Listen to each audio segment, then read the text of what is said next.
దక్కకపోవడానికి నేను వెళ్ళిపోవడానికి చోటు ఎక్కడుంది? నేను అంతా నిండిపోయానుగా, నేనెక్కడికెడతాను? అంతటా నిండి ఉన్నానన్నారు.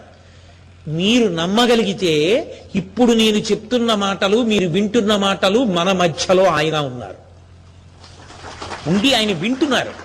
అది అచలం, ధ్రువం, అది కదలడానికి చోటు లేదు. ఆత్మ సర్వత్ర పరివ్యాప్తమైపోయి ఉంటుంది. అది శరీరంలో ఉంటే రమణ అని మనం పిలిచాం, ఆయన మాత్రం అలా పలకలేదు.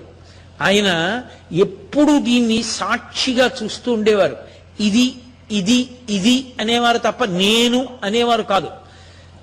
ఎవరైనా ఇంకొక ప్రాణి కనపడింది అనుకోండి, ఆయన శరీర భావనతో చూసేవారు కాదు. దానిలోని ఆత్మ, తనలోని ఆత్మ అభిన్నం. అది ఆ శరీరాన్ని తొడుక్కుంది, అదొక శరీరాన్ని తొడుక్కుంది, ఇది దీన్ని తొడుక్కుంది. లోపల ఉన్నది ఒకటేగా అయినప్పుడు అది దీన్ని ఎందుకు చెనకుతుంది?